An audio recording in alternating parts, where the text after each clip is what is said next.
And here to host our forum, he is the award-winning talk show host of WSBA Morning News. You know him, you love him. He's been on the airways for 25 years. But here's what's cool. Before that, he was a history teacher for 25 years.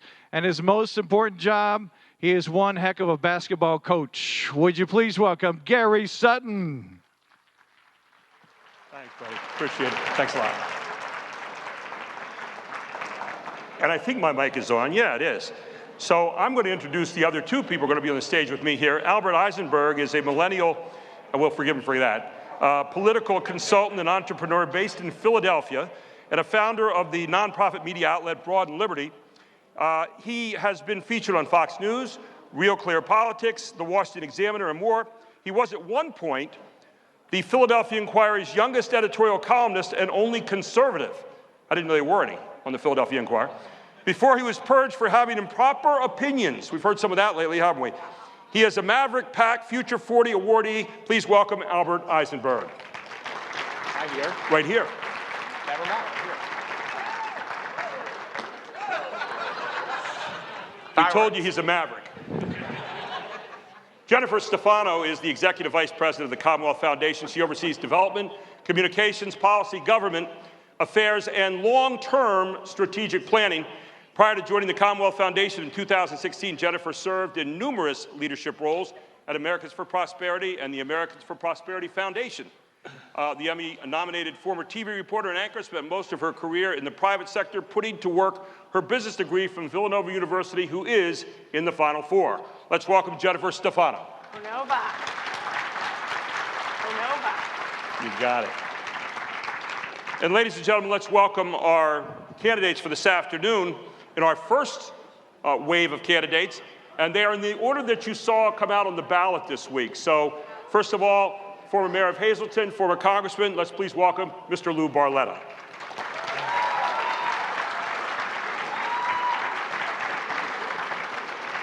President Senator in the State Senate, Mr. Doug Mastriano.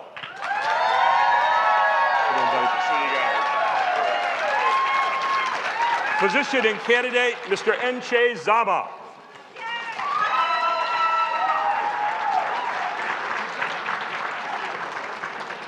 Mr. David White. That's a good handshake.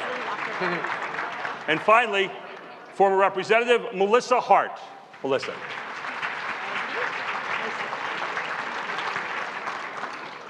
Have a seat, everyone. Well, it's an honor to be with you this afternoon. We're going to go over a couple quick rules for you so you understand what we're doing. Our two questioners here are going to be Albert and Jennifer. They'll go back and forth. This is a forum, as we said. It's not a debate. And so we're interested in policy perspectives from all these candidates here today, and of course our next four in our next segment. It'll be a one-hour forum. I have to stay away from saying debate. One-hour forum. Questions will be asked specifically of each candidate. They may not be the same ones to each candidate. So that might be a little bit different from what you've seen around Pennsylvania. The candidates will have 3 minutes to answer and exactly 3 minutes to answer. Okay? At the end of 3 minutes, I become the Will Smith of verbal stoppage, and that's what happens. Please hold any applause or reaction that you have until the end of the forum today, and we'd certainly like to appreciate all their efforts to serve here. We'll go in order, then in reverse order, and we are conducting this forum in a civil, adult, and positive way.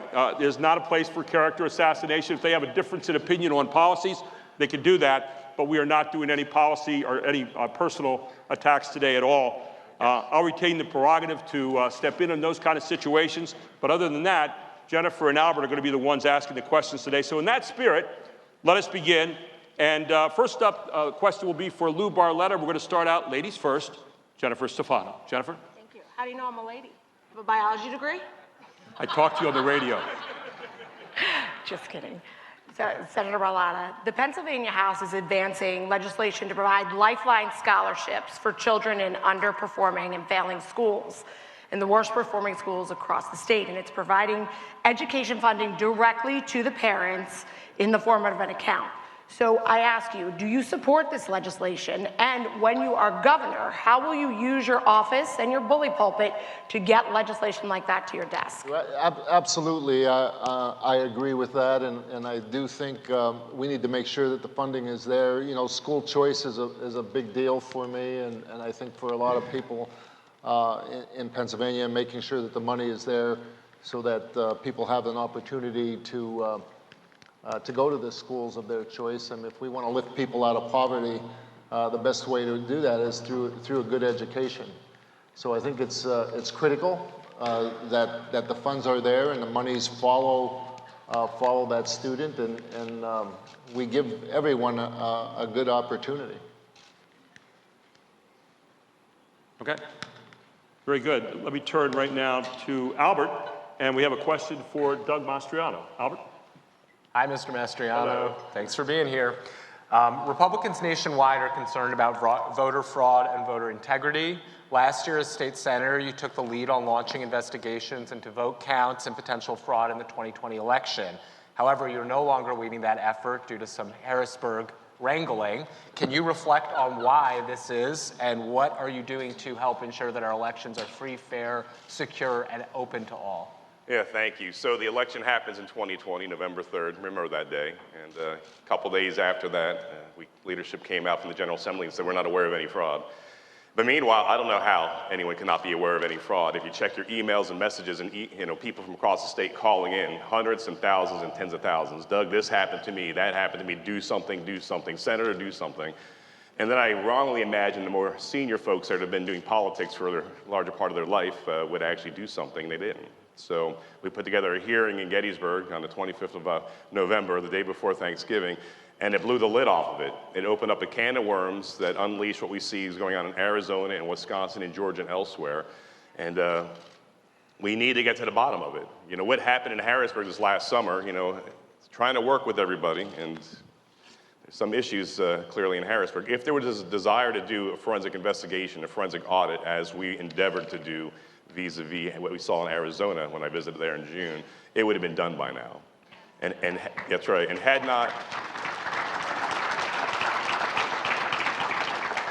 not the politicians meddled into people's business, we would have got to the bottom of it. We would, open up the books. You got nothing to hide, Josh Shapiro, open up the books.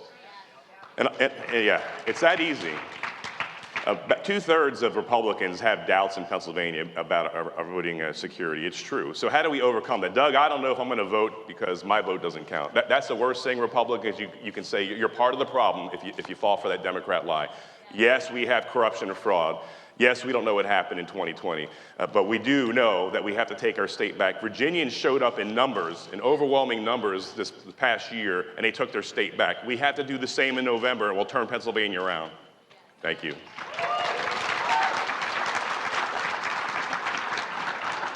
Jennifer with a question for Mr. Nche Zama.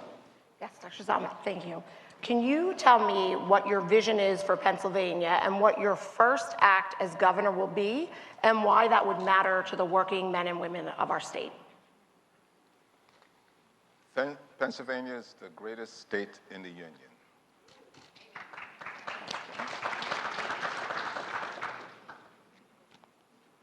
We in Pennsylvania have been winners ever since the beginning of our history. But we've fallen into what I've described as a state of hibernation.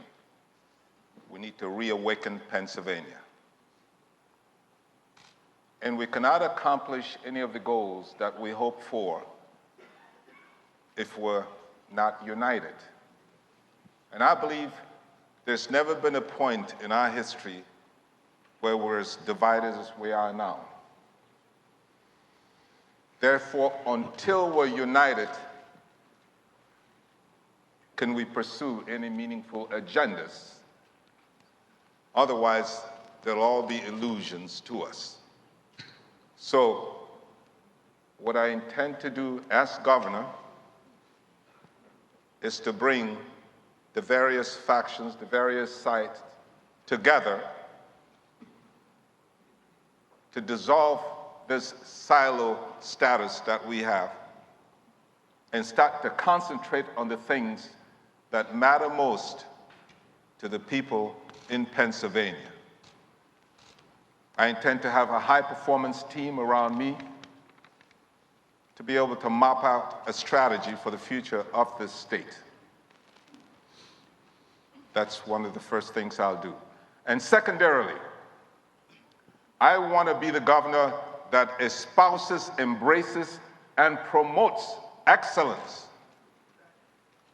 in everything we do. Because when Pennsylvania stops succeeding and winning and caring, the world suffers. Thank you, Dr. Zama.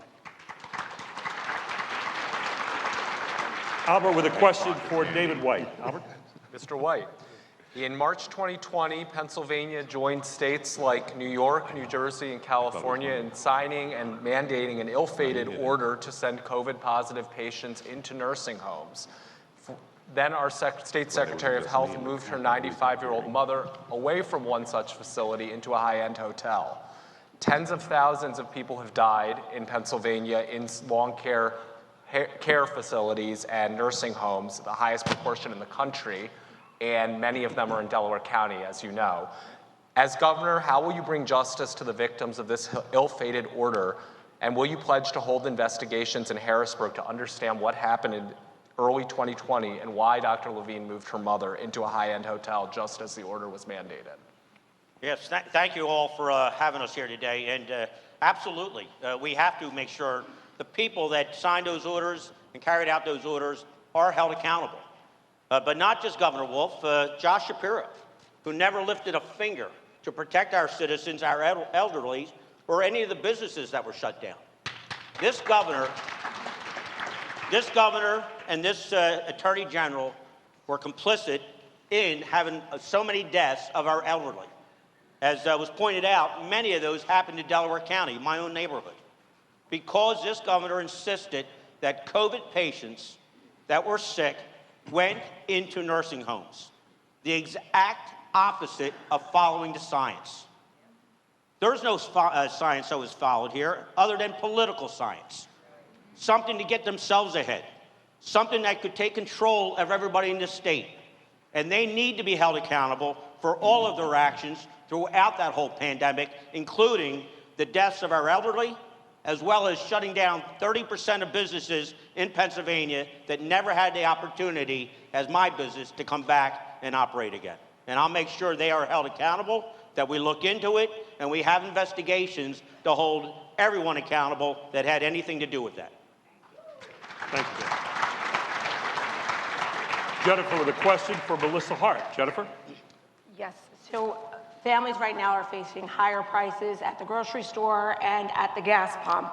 We know in Pennsylvania that we have some of the greatest natural resources in the country, in the world, that are left untapped. So I ask you, what is our biggest obstacle right now to unleash Pennsylvania's energy renaissance? And what, as governor, specifically would you do to change the equation? Hopefully my mic works. Not so much. Can I yell? Oh, there we go. So I think, being from the West, I'm very familiar with the energy industry. And as an attorney in the private sector, I have actually worked with landowners who wanted to lease the rights under their farms in order to grow the energy industry in Pennsylvania. Unfortunately, many of them have seen profit because they had pipelines. So as governor, I would make sure that we make the connections for those people who want to develop their resources, and certainly make sure that we have pipelines across the state, make sure that we have the appropriate port facilities in Philadelphia, also in Lake Erie, so that we can export that energy. We need to make sure that the connections are made in Pennsylvania so that all of the energy that we have here can be developed, not only for those who will profit from developing the energy, but for all of us. Because as individuals, we're paying through the roof now for our energy, but also we're not attracting businesses, especially manufacturing, to Pennsylvania because energy costs are too high. We saw, while I was in Congress, we saw a number of our manufacturers shut down when energy costs soared. We need to make sure that that never happens again. And in fact, take advantage of our energy resources to grow the manufacturing sector so that we can actually use our energy to make those connections to make our economy strong across the board so that prosperity can reign, really, in Pennsylvania once again. I'm going to pause. I'm going to pause just for a moment. Who's ever running our clock back there? Would you put up 3 minutes, please, for their responses? Because I think the 2 minutes They're all falling within that very well. Since they've been playing nicely with each other, we'll add an extra minute as a reward. No, that's supposed to be a 3-minute response time, so I want to make sure they're not getting thrown off. Thank you. And now we turn again to Albert for a question again from Melissa Hart. In late March, 4 Republican gubernatorial candidates joined a growing trend of Republicans refusing to engage in primary debates with legacy media outlets who have shown themselves to be intrinsically skewed against the GOP and conservative ideology overall. Ms. Hart, you responded by calling them divas and saying they were seeking safe spaces. Do you believe that media bias is a problem in American society? And would you please reflect on how you were treated by media outlets when you were an elected Congresswoman? Well, when I was elected Congresswoman, media outlets were hostile. I learned to deal with them.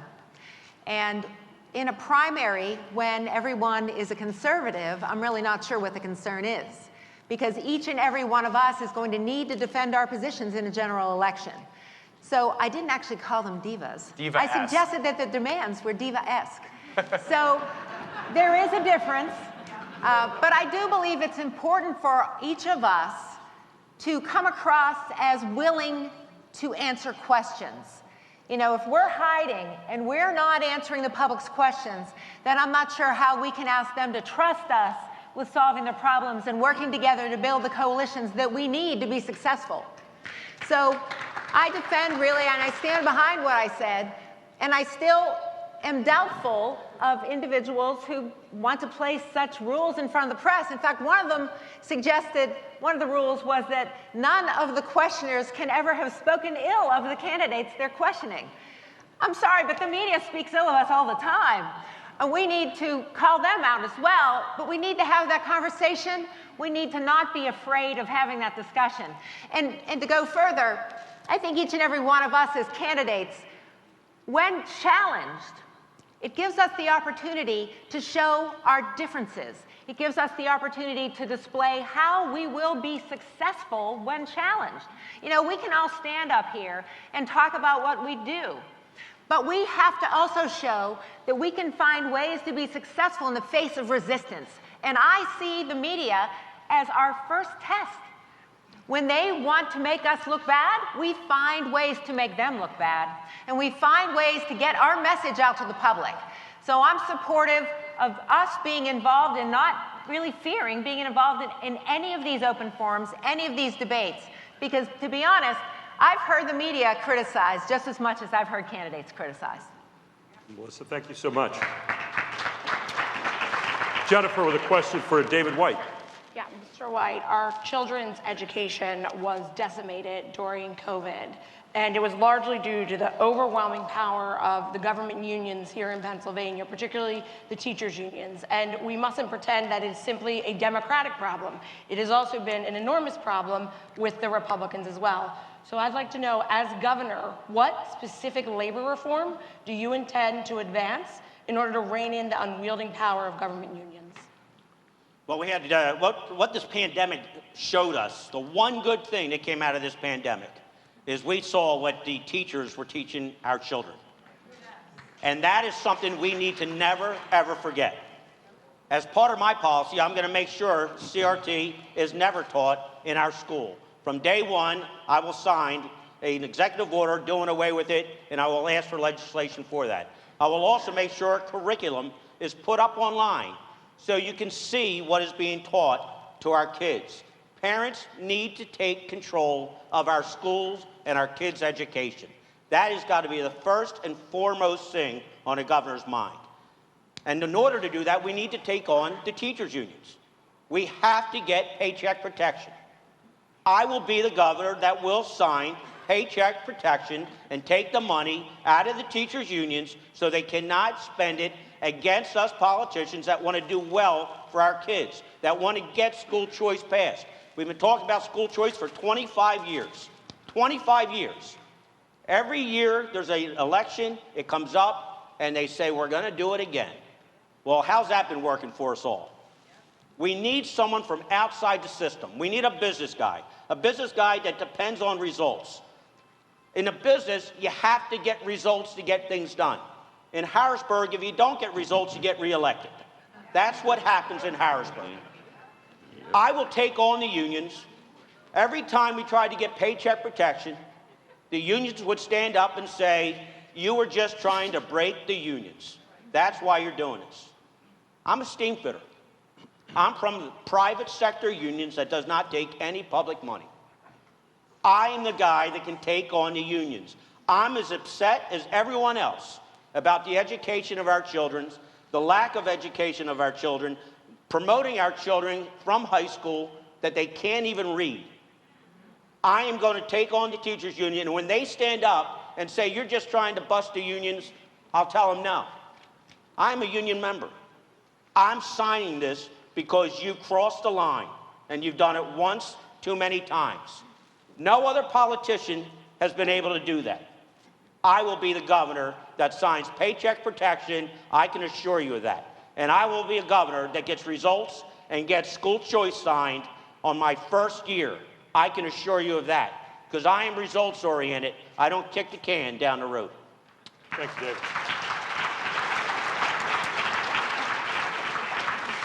Albert with a question for Nche Zama.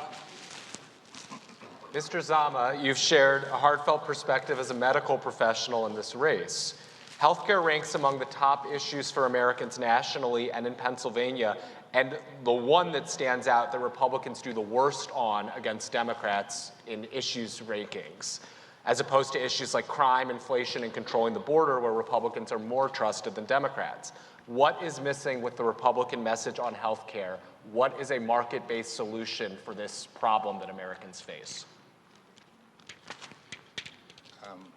This is a topic that is so apropos, as we all discovered during COVID, that when you don't have health care, or if your health care is threatened, nothing else matters in your life. So I believe good health and healthcare policies should be crafted or designed so they will bring value to people. I believe that healthcare should have the best quality. I believe that healthcare should be accessible, and also that healthcare should be of the highest quality, because people deserve that. Now, I'm not going to impugn Republicans for any failings in healthcare, because I believe those deficiencies have emanated from the White House and many of our leadership and the ones that we've trusted, including the CDC and the FDA and many agencies like that. So you need transformation from the top. It's not the rank and file Republicans that are responsible. Having said that, COVID was terribly mismanaged, period. There was absolutely no need for shutdowns, lockdowns, and mandates, mask mandates, this, that, and the other. And I can understand, speaking objectively, as a scientist and a physician, that within the first 3 months of a viral scourge, decisions are very difficult to make and tenuous. Why? Because you need data to drive your decisions in leadership. And within 3 months, we had all the data that we needed. However, the decisions were girded in fear and not science and not pragmatism. I will be the leader that brings science, pragmatism, and above all, humanism. Because as a leader, your job is to serve. And our leader in Pennsylvania failed us miserably, including his healthcare proxy colleague. Now, having said that, people in Pennsylvania are confronting terrible healthcare situations. One, our mothers. Mental illness is extremely high. We will have to provide resources for that, or address the root causes of them. Women have faced the greatest brunt from the viral scourge. Lack of available childcare, unplanned pregnancies, lost jobs. Those three in an equation equals increasing poverty. And also our children are dying in record numbers. The most common cause of death being suicide. These are healthcare issues that must be addressed concertedly by the next leader, who must be somebody who is decisive, focused on what's important. There are about 24 viruses waiting to enter.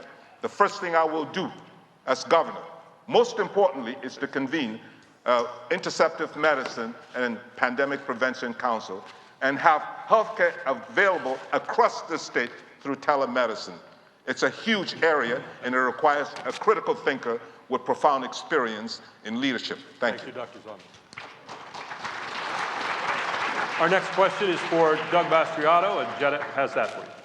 Senator Mastriano, all of you on this stage and who will be on this stage are looking to win a primary, but should whomever win, they are not yet the governor. You also have to win the general election, and to win the general election in Pennsylvania requires that you must, absolutely as a Republican, pick up Democrats. You must. There's just an enormous gap there in voter registration. So looking at some of the things you've said and some of the issues that you've taken stand on, they poll very well with crowds like this, and very poorly amongst moderate Democrats that you would need to win as governor. So I ask, why should people be convinced that should you win the primary, you can actually win and succeed in a general election? Yeah, well, I disagree with your supposition there, because many of the issues I've spoken out on, large number of Democrats support. I saw one poll where about half of the Democrats agree with me on election integrity. Almost 2/3 Democrats agree with me on voter ID. These are recent polls in our state. I mean, so that's manifest.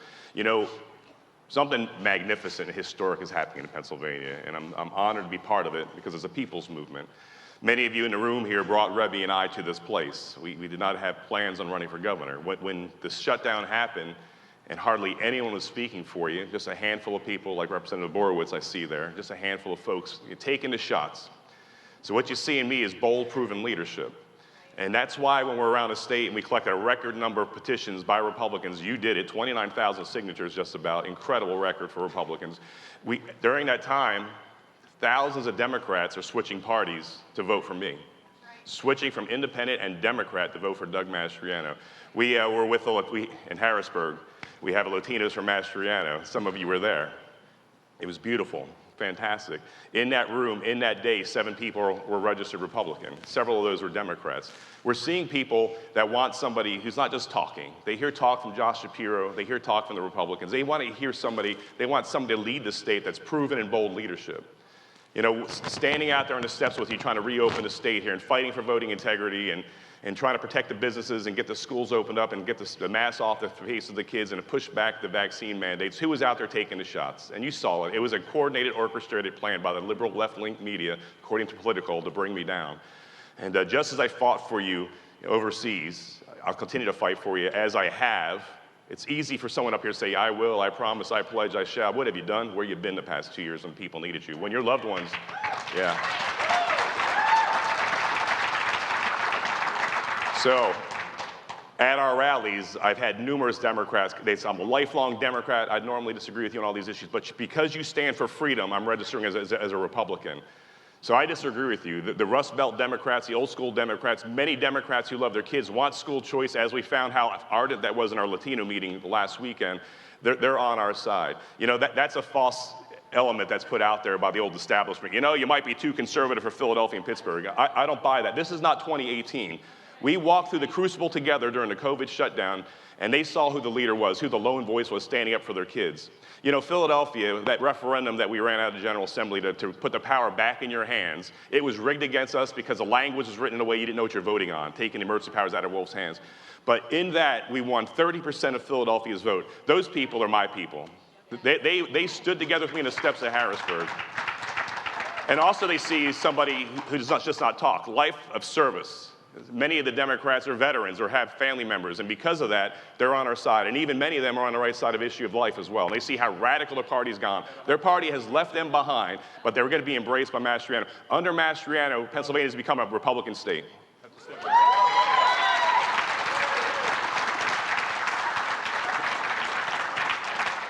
Again, I'm going to ask if you could hold your applause until the end today. We'd appreciate it, and I'd try to keep on going here. And also the amens throughout it would be helpful, okay?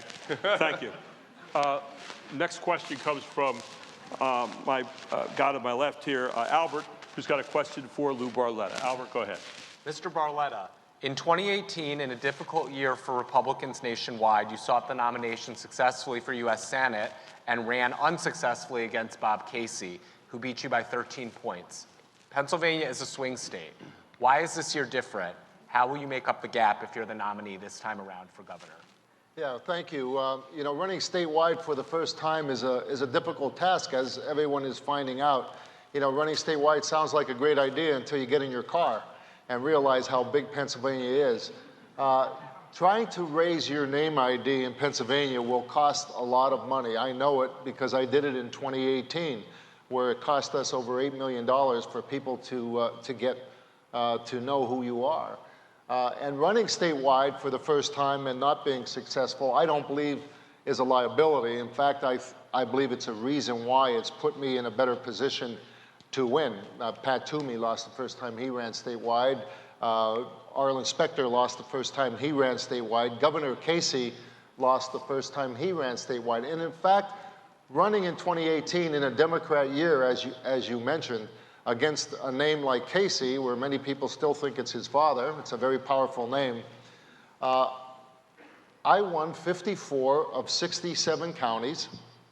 I had over 2.1 million votes, although I was outspent by $14 million, and beat Bob Casey in 8 of the 10 counties in northeastern Pennsylvania, where the Casey name is like a Kennedy. So the fact of you know, running in 2018 allowed me to start, I believe, ahead with the fact that people already knew who I was. They know my record, and this is not 2018 where it's a Democrat year. We all know this is the Republicans' election to lose. With what's happening in Washington and what's happening with Governor Wolf here in Pennsylvania, this is our own party's chance to lose. So timing is everything in politics, as we all know it. And the fact that I did run in 2018, I now have a statewide network of supporters and volunteers all around Pennsylvania. We're running one of the biggest grassroots campaigns that we ever had. And in fact, both Doug and myself have not had one ad on TV, and all the polling we've been at the top shows that name ID and people knowing who you are is a big deal. To answer the question that was previous to this, I have a history of beating Democrats. The city that I was mayor of, I won by a 2-to-1 margin, even though it was 2-to-1 Democrat. And then I won by a 4-to-1 margin my second term for re-election. Then I won with 90% of the vote in my third re-election there. When I ran against Paul Kenjorski in a congressional district that is also nearly 2-to-1 Democrat, I beat him by 10 points. So I have a record of beating Democrats. I am road tested, and I'm ready. Thank you. Jennifer with a question for Doug Mastriano. Senator Mastriano, 27 states have right-to-work laws, which, as you know, workers cannot have fees deducted from and be paid to a union. So other Republican governors have said that if it got to their desk, they would sign it, but did nothing to actively get it to their desk. So first, can you clarify that you do support Pennsylvania becoming a fully right-to-work state? And how will you use your bully pulpit to do more than just say, when it comes to my desk, I'll sign it? What specifically would you do? Thank you. That's fantastic. So, you know, God has blessed us with this statewide reach. You know, an indication was we didn't have to hire people to collect signatures for us, 29,000 signatures. And so we have this network. You know, we do our lives, and thousands of people will view it, even being suppressed by social media. You know, clearly, I'm a supporter of that, and I can actively use my network across the state here to pressure my colleagues in the General Assembly and work together to get it done. You know, I don't think it's going to be that hard, though. The General Assembly, I believe, is going to become redder here come November. It's going to be fantastic. I look forward to working with my colleagues in the House and Senate. You know, we had great leadership with Senator Scarnati. He was a joy to work with here, and a lot got done. So I am hopeful that we can get this done. And but it's more than hope. You know, we have to work for it. But there's always talk. You know, when it's time for a hard vote, like we saw with property taxes around, was that 2013 or so? I mean, folks that pledged to support it turned their back on it. I guess it was 2015. And it was odd. Pressure comes in from lobbyists, so we have to keep an eye on that. When people do pledge and promise you that they're going to support something, they need to be held accountable if they change their mind and explain themselves before they vote, so we're not surprised. You know, another area, of course, is property taxes, since I answered that question. You know, that you pay rent to the government, you know, every year. You don't own your property. This is unconscionable to me. 10,000 homes a year are lost, mostly by the elderly. That's immoral, unethical, and illegal, I would say. When sheriffs come in after 2 years doing their job, after 2 years of neglect on tax payment not being collected, And then pennies on the dollar homes from our elderly who worked hard, were good citizens, paid their taxes, raised their kids, and should be enjoying life, kind of riding off into the sunset, finding themselves homeless. This is just unconscionable here. That issue needs to be dealt with rapidly. And the way I think we attack it, because it's really hard, is shifting taxes, to income tax and sales tax maybe. I think a better way to do that is to stop funding the school systems, $30 billion a year, and start funding the students. So we expand this voucher system. So you pick the school and the money goes to the kids. We do have to keep an eye on artificial inflation, sadly, which we saw on the cyber side that really harmed us a bit there. But my firm belief is the way we can undercut a lot of the corruption going on is by bringing competition to schools. And then if you have to compete for that money, guess what? You'll have good teachers. And this CRT garbage indoctrination instead of education will go away because they want that money. Those radical teachers now that want to indoctrinate your kids on, on gender confusion, what have you, in kindergarten and first grade, we see the drama in Florida. That's insanity to me. Let the kids be kids. Teach them how to think, not what to think. It's time that we really get serious about this here because we're about to lose our country. But it all starts with individual freedom.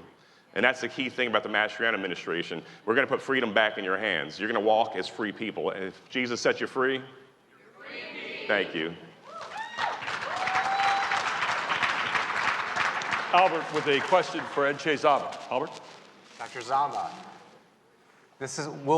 November 2022 will be the first election since the presidential in 2020 and really the opening election, midterm election of the decade. What does the Republican Party of the 2020s look like to you?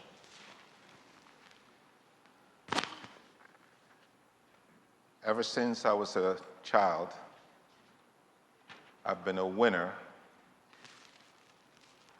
and I've always espoused winning. The Republican Party will win. We will win because our hearts are in the right place. You need two things to win in November: your heart and your mind.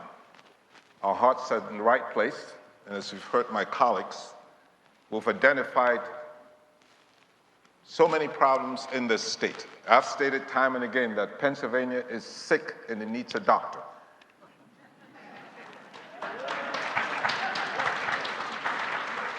And if you recognize the sickness, you make a diagnosis, whether it's electoral irregularities, economic inequities, mandates, poor leadership.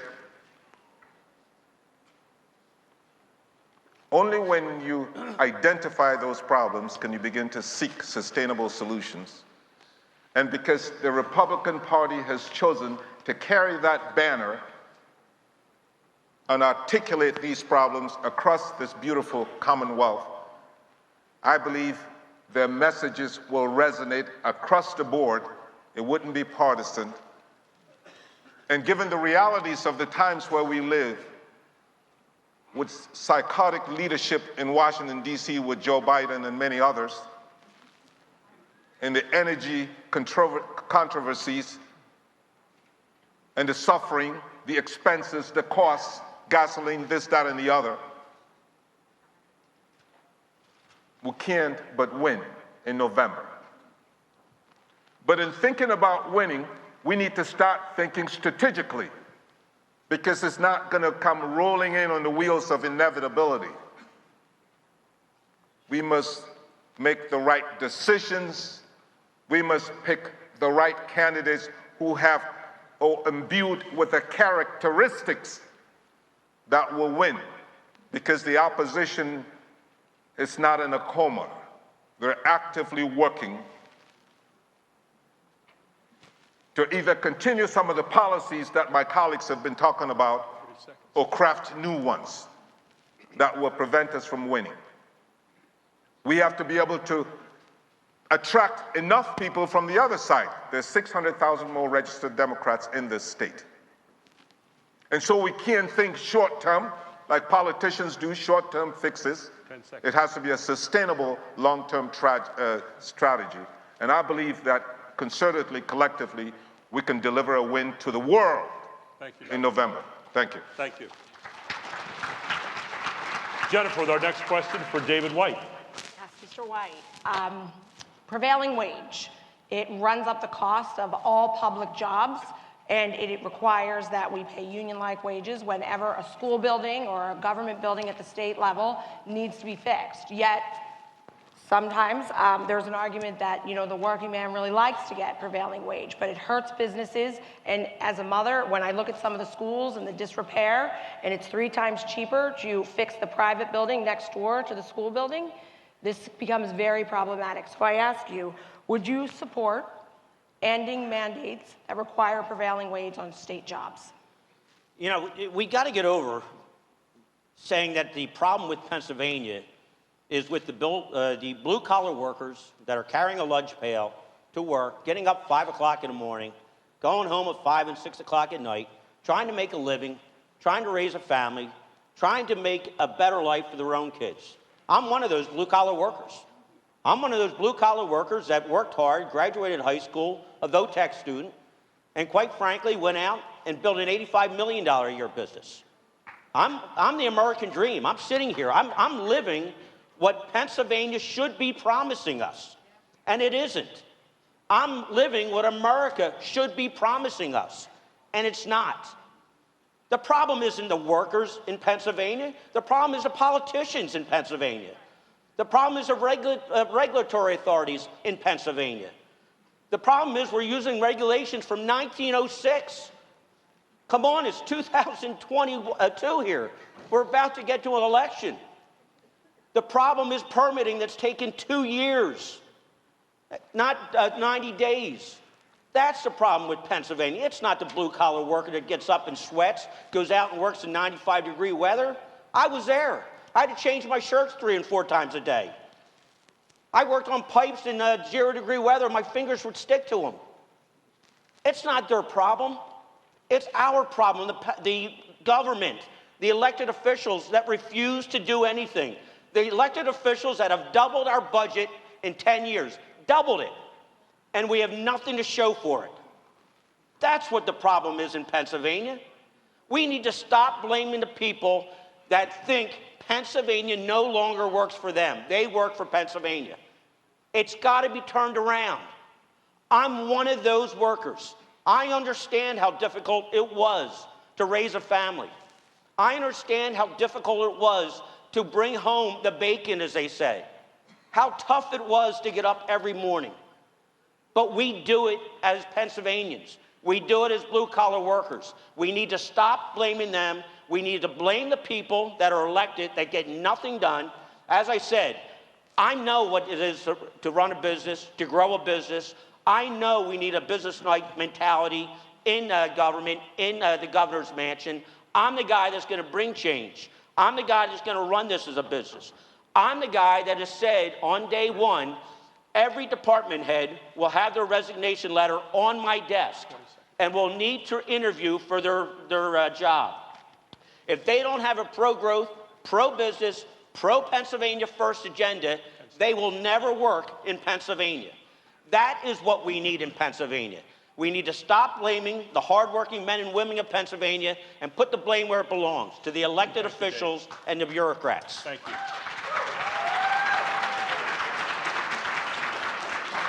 Albert, with our final question before our closing comments here, with Melissa Hart. Albert?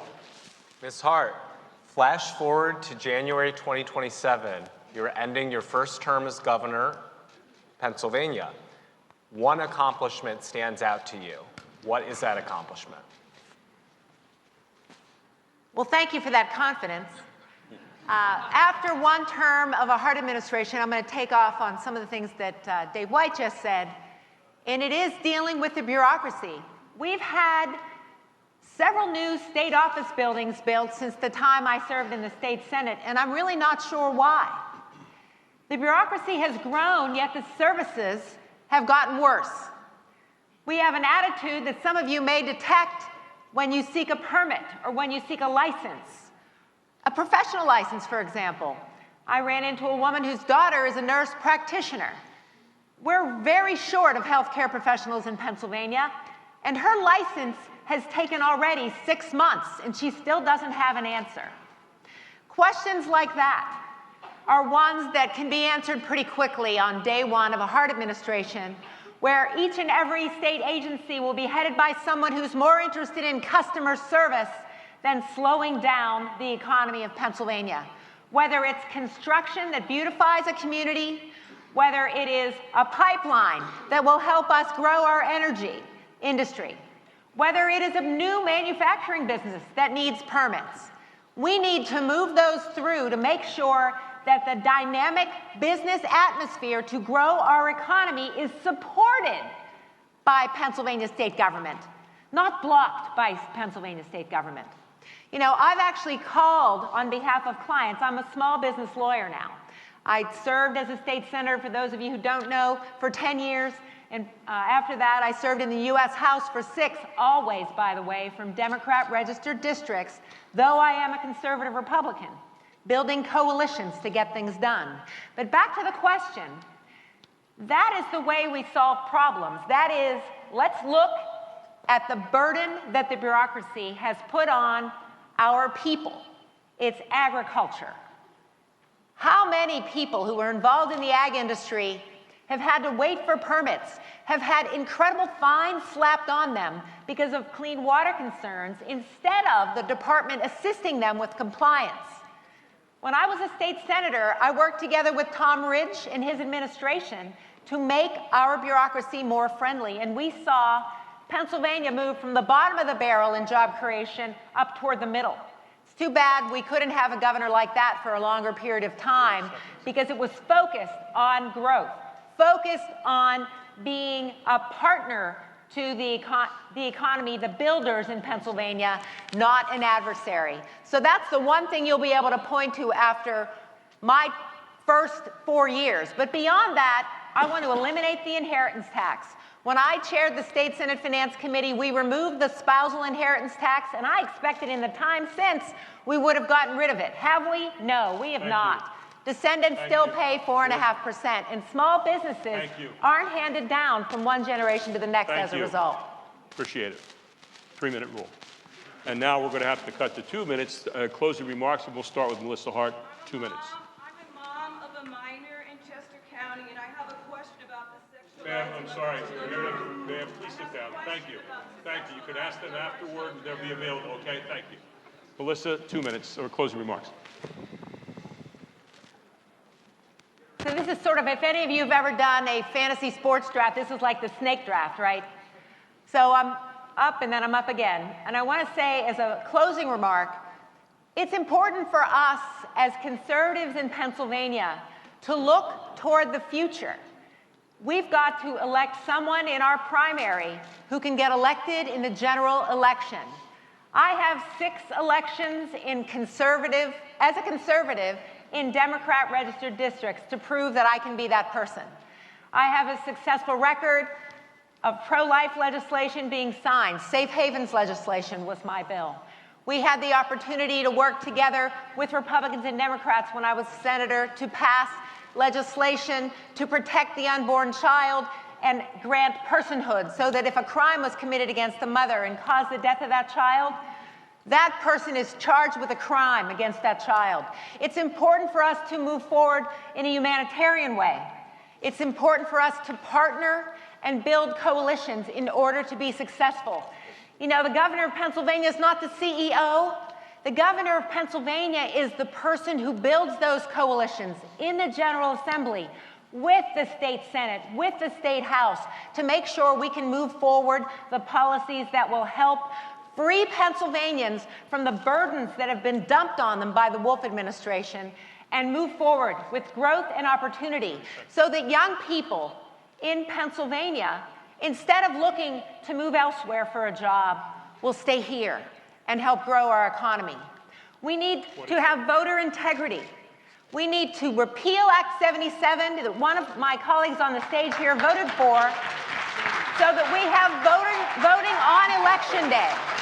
And we have voter ID after my first term as governor. There's a number of things we can get done, but it's not imposed by the governor. It's done as a partnership with you, the people of Pennsylvania. Thank you, Melissa. Appreciate it. 2 minutes. Ladies and gentlemen, again, if you'd hold your applause to the end, I'd appreciate it. Thank you. Dave White, 2 minutes. Yeah, thank you again for having me today. Melissa's right. November's got to be what we have to work towards. We need to beat Josh Shapiro. There's only one person that can beat Josh Shapiro, and I'm going to tell you how you beat Josh Shapiro. You have to be the total opposite of Josh Shapiro. I am the total opposite of Josh Shapiro. I'm that blue-collar worker that graduated high school, as I said, a VOTEC student. Never went to college. College was great for some people. It wasn't for me. But I came out of VOTEC, went into the trades, and then I built an $85 million a year business. I did that because I used the tools my dad gave me. Honesty, integrity, hard work, love of God, and love of country. That is missing in Harrisburg. The work ethic is missing in Harrisburg. If you want to get something done, send somebody that has built a business from his kitchen table, mortgage his house, put everything on the line to live the dream of America and the promise of Pennsylvania. That's who needs to be in Harrisburg. We've tried prosecutors, we've tried attorneys, we've tried political officials that just want to move up to the next step. It hasn't worked. We need somebody that can beat Josh Shapiro and that can transform Pennsylvania. Now, if I sound like I have a lot of energy, enthusiasm, and optimism, it's because I do. I believe in Pennsylvania. I believe in having that vision that we can do better in Pennsylvania. I want to be a governor that can inspire generations. I want to be a governor that can go to every high school throughout this state and say, I'm a high school graduate, a VOTEC student, a pipe fitter that grew an $85 million a year business. Now I'm governor. If I can do it, you can do it. That's how you lead. That's how you inspire. That's how you grow our party. And that's how you beat Josh Shapiro. Thank you very much. Thank you, Dave. Move over to Nche Zama. You have 2 minutes. I agree with Dave that I am the opposite of Josh Shapiro.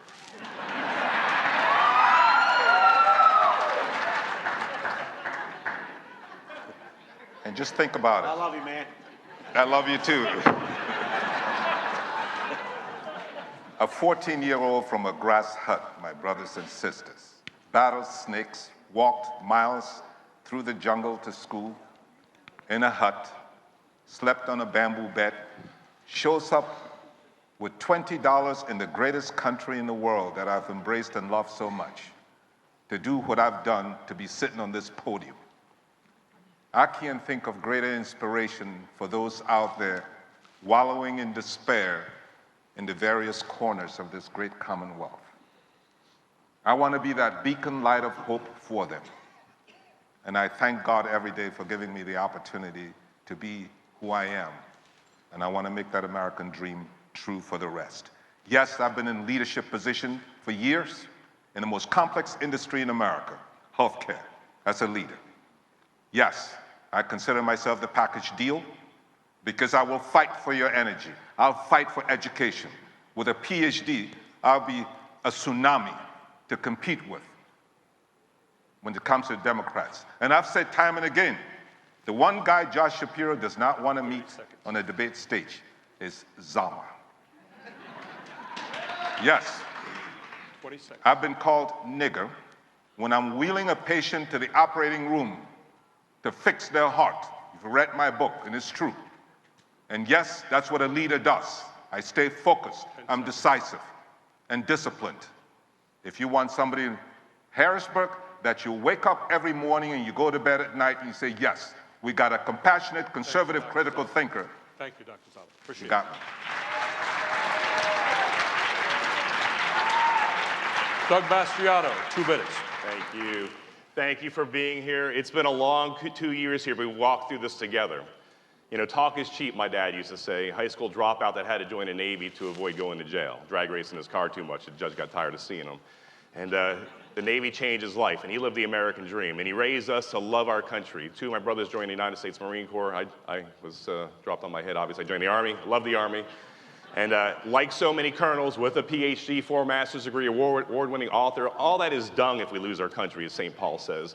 And so instead of riding off into the sunset like so many colonels do, a sweet federal job making lots of money, I ran for office. And it's irksome to be sometimes around with folks who just lack integrity and honor and just talk. Where you been the past 2 years when we needed you? It's so easy to talk. Career politicians, what have you done for us when we needed you? Why did it take a junior senator and junior representatives to stand and fight for the people to reopen the state? Where were they when we needed election integrity? When Democrats hijacked Act 77, nice talking points. Democrats hijacked it. Now, we can go into that detail later on about that. Those are facts. Facts are stubborn things. But Pennsylvania, it's a new day for PA, and you'll have a glorious future under Governor Mastriano. We have a plan here. I fought for your freedoms, and I've served with people who lost their lives for your freedoms. This is personal. This is no game. This is about desperately trying to save our state. When we save Pennsylvania, when you have Governor Mastriano at the head, your freedoms will be restored. We'll rebuild this economy here. We'll walk as free men and women proudly, being the beacon on the hill, the light of the nation, the light of the world with freedom that you can walk in joy. The shackles of regulations and cumbersome bureaucracy will be ripped off the back of you. I have 80,000 people as governor that work for me. That's going to be cleaned up quite a bit. We have a long way to go, but together we can take back our state. We've shocked the establishment by getting where we are, and the best is yet to come. I look forward to being your governor and restoring freedom to walk as free men and women. Thank you, and God bless you all. Thank you, Doug. Finally, Lou Barletta. Lou? Thank you. Most of you remember me during my time as mayor of Hazleton back in the early 2000s when I was faced with a problem that I didn't think I'd have 2,000 miles away from the nearest southern border. I had a problem with illegal immigration. Our population grew by 50%, but our tax revenue stayed the same. We watched gangs come in and recruit children in 3rd and 4th grade. Our hospitals were affected. As illegal immigrants were using the emergency room for primary health care. The wait time went from 15 minutes to 6, 7, 8 hours. I could not find one elected official anywhere in Pennsylvania to come help me. I was just the mayor of a small town. I couldn't find a state rep, a state senator, a United States congressman, a United States senator, a governor. In fact, they stayed away from me. So I stood there by myself and fought in front of the eyes of the entire country. I stood on a national stage. I had threats. I had to wear a bulletproof vest. I couldn't go home from City Hall the same way. I slept with a shotgun under my bed. When my dog barked in the middle of the night, that gun came out. But you know what I didn't do? I didn't back down. I stood there because I took an oath of office that I would protect and defend the people in my community. And that's exactly what I did right in front of your own eyes. And that's exactly what we need today again. We need someone with the courage that will stand up for the values that we have. We will open up this economy. We will get this natural gas to the market. I will withdraw us from Reggie. We'll bring election integrity back to America and to our elections here again. Dead people have been voting all their lives. Now they can mail in their ballots. They don't even have to leave the cemetery. I'll repeal Act 77. I'm going to stand with law and order, the men and women who protect us. We're not only going to show them respect, we're going to give them the money they need. And we're going to stand with our veterans. Any veteran who slept in a desert in Afghanistan will never sleep under a bridge here in Pennsylvania. And we will keep critical race theory out of our schools. We're going to teach our kids to love each other, not hate each other, and love this country. We will bring common sense back to the Commonwealth. Thank you. Thank you.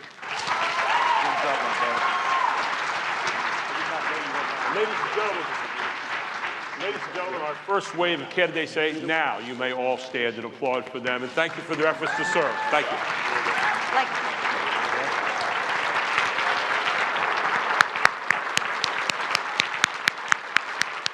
Thank you, Dan. Good job. Thank you, Melissa. Good job. Good job. Good job. Thank you. Good job. We're going to take a few moments, turn this around, and we'll bring our next 4 candidates in for you, so stretch. We'll be right back with you in about 3 to 4 minutes. Thank you. Thanks.